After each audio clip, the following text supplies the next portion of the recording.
Brothers and sisters, yesterday we spoke about the heart of Jesus in the tabernacle, Jesus himself exhaling power. It's this perfume of the power, divine power coming off of him.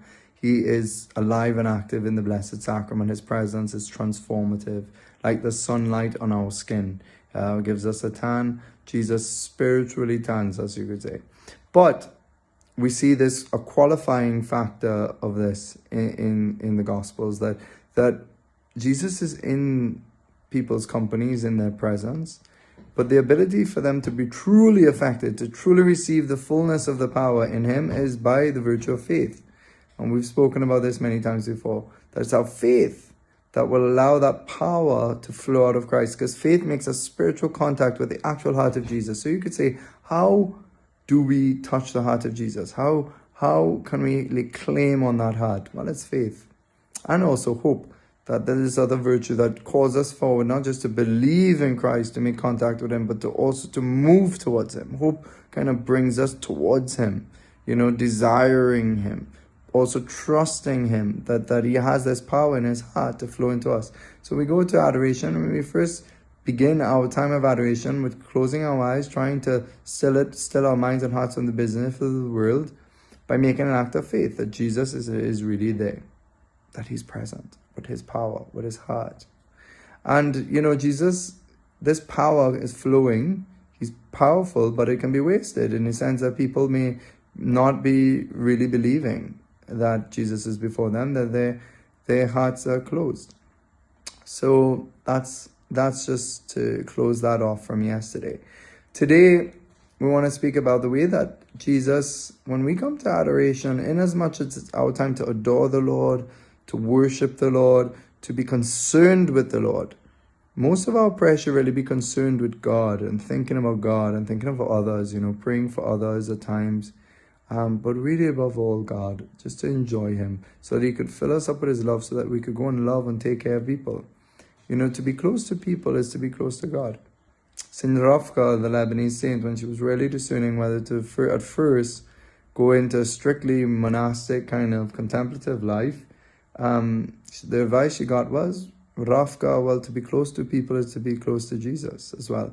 And she did that. And eventually the Lord, after she was purified and she'd served God's people, God will bring him apart to serve himself in a more direct way in the contemplative life, but also to serve people. Because that life of deep prayer is not just about selfishness. It's not about, like Gollum in the Lord of the Rings, my precious, just this kind of disordered, prideful obsession with God, as if God's your private possession. No, God's vocation is great communion. He's there for everybody. So nobody goes into this private world to just hold God only for themselves. And sometimes that's a temptation for us in contemplative prayer.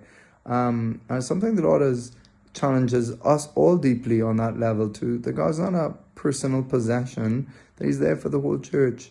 And that part of humility is to be able to share God with others.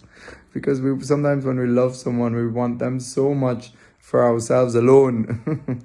but the humble soul goes into deep contemplative prayer or monastic life to be able to share God with others by praying and allowing God's grace to flow out into other people's lives. And of course, there's this healthy love to be alone with Christ at times, naturally, because that's just the law of intimacy.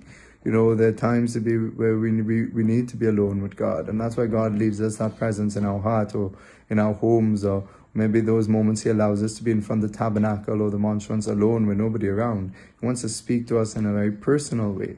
But always with this memory that God is there to be shared. And that's hard for us, because the things we love, we want all for ourselves. But anyway, Saint Manuel comes to say that Christ, as much as we're there to adore God in the tabernacle, Christ is also listening. There are things he has to give after first listening to us, and that that we can forget that it's helpful to know that when we go there, we're actually with a person who cares, who listens deeply. He says, to listen always. I invite all men and women who still have a grateful heart to take note of the meaning of this work of the heart of Jesus that the Gospels has let us discover. First, notice that I don't say hear, but listen, which means hear with interest, with attention, with gladness. And then I add the word always. These are the three things that nobody in the world does. To listen always, to listen to everyone, and to listen to everything. No one wants to know everything. Not even the most firm lover, who enjoys listening to the one he loves, could possess the strength in his head, heart, and sensitivity needed to be able to listen to everything always. Nevertheless, our sensitivity, our heart, and our head claim and always seek a kind ear. Most probably, you have encountered someone of great knowledge who does not find anyone who can receive his teachings, or someone with an ardent heart having no one with whom to share his hopes, or another one suffering from illness and having no one with a compassionate ear to listen to his laments. I tell you, the wise man, the lover, and the suffering who are not listened to are the unhappiest men on earth. If people suffering from loneliness could find somebody to listen to them, the terrifying plight of loneliness would be at least half of its fears. Brothers and sisters, we do have someone who listens to us, Christ.